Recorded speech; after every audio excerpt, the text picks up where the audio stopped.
Bonjour à toutes et à tous, les amis, c'est 25 et aujourd'hui on se retrouve pour un nouvel épisode. On continue l'arc des séries des Defenders. Aujourd'hui, Iron Fist saison 1. Et comment dire, ça a été assez moyen.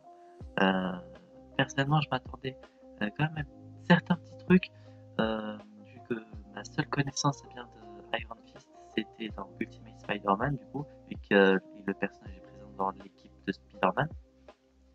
Et c'était les seules connaissances que j'avais. Et j'ai appris quelques petits trucs en plus, mais un peu déçu de certains autres. Euh, j'ai fini ça hier soir, et voilà, on va commencer par le speech. Danny Rand, qui était, du coup, euh, s'est craché en avion avec ses parents, et du coup, ses parents sont morts, et lui a survécu, a été élevé par des moines dans la cité cachée de Kunlun. Kunlun, du coup, qui est un lieu fictif, hein, je vous rassure. Sauf si vous avez envie d'escalader l'Himalaya et de trouver une cité qui n'existe pas. Mais bon. Et du coup, après 15 ans, non 13 ou 15 ans, je sais plus, d'absence à New York, il revient revoir sa sœur et son frère.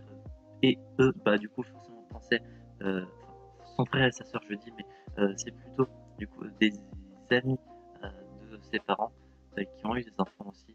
Et du coup, ils étaient proches, quoi. Et du coup, je me suis fait non. Euh, il est parti voir Ward et Joy, qui étaient du coup ses amis à lui.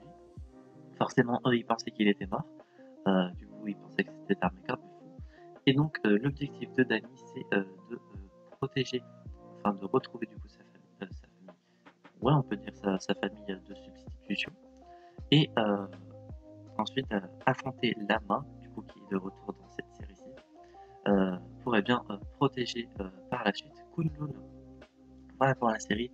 Point positif et négatif, il y aura euh, un spoiler, mais qui est même pas vraiment un spoiler, on peut dire. Je vais le dire dès maintenant. Donc, si vous voulez ne rien savoir, skippez pendant 5 secondes, enfin pendant 5 à 10 secondes, à partir de maintenant. Donc, il n'y a pas Kunlun, et je suis un peu déçu de n'avoir pas appris grand chose de cette cité-ci. Et voilà, j'aurais aimé en voir un peu plus sur ce sujet-là. Sinon, certains personnages qui sont euh, soit nuls selon moi, soit débiles. Euh, je prends l'exemple de Joy. Joy, au début, était un personnage que j'appréciais bien, par le fait que c'était simplement l'une des rares personnes qui accordait du crédit et de la confiance un peu à Danny. Sauf que plus on avance et plus Joy est débile. C'est vraiment l'un des personnages les plus cons que j'ai jamais vu pour le moment des séries Defenders. Et vraiment, je suis déçu de comment ça finit pour elle dans cette première saison. Euh, voyons, je verrai bien pardon, par la suite dans la saison 2. Mais pas trop hypé de voir comment ça se déroule pour elle. Sinon, Ward a une bonne évolution. Au début, c'était du coup, contrairement à Joy, un personnage que je n'appréciais pas trop. Toujours froid, direct, menteur, un connard quoi. Mais plus on avance, plus on apprend du coup pourquoi il est comme ça. Et sinon, Harold, du coup leur père, à Joy et à Ward, un connard. Voilà, rien à dire de plus. Je peux me dire un énorme FDP. Mais ouais, pas mal de personnages un peu du coup qui ont des évolutions euh, positives ou négatives quand on avance la série. Colin du coup qui est un personnage que j'ai bien apprécié. Ma seule connaissance de ce personnage c'était dans Marvel Snap. Donc j'ai appris à connaître le personnage que je ne connaissais absolument pas. On apprend également plein de choses sur la main, ça j'ai bien apprécié. Sur le fait que bah, du coup c'est vraiment des gens méchants, même si à certains moments on essaie de faire croire que c'est un peu des gentils, sauf que pas du tout. Et également le retour d'anciens personnages que l'on n'avait pas vus ou qui suivent du coup forcément la trame narrative des séries Defenders, comme Claire, du coup forcément qui était obviously quand on voyait la fin de Luke Cage, aller apparaître dans cette série-ci. Et Madame Gao qui revient également, ça j'ai bien apprécié. Euh, on ne connaissait absolument pas où est-ce qu'elle était ou qu'est-ce qu'elle faisait. Donc c'était bien appréciable de voir ça.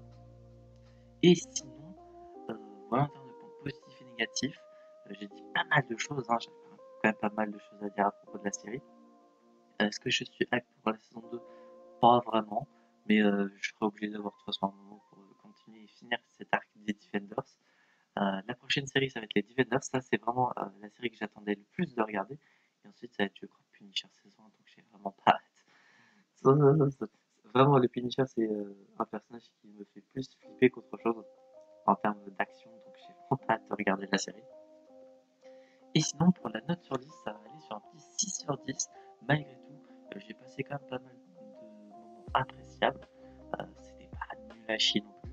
Euh, voilà, donc un peu plus haut que la moyenne. Ça va être un petit 6 sur 10 pour la première saison de Iron Fist. J'espère du coup que cet épisode de On en parle vous aura plu. Si c'est le cas, n'hésitez pas à vous abonner, à mettre un petit pouce bleu, activer la cloche, à mettre en commentaire votre avis sur cette première saison d'Iron Fist, sans spoiler bien évidemment. Sinon, le commentaire sera supprimé. Est-ce que c'est pas faux? J'ai toujours voulu dire ça dans une vidéo. Et si vous n'avez pas vu ce que vous comptez regarder, bien évidemment. Et d'ici là, on se retrouve donc, j'espère, la prochaine fois pour une prochaine aventure. C'est le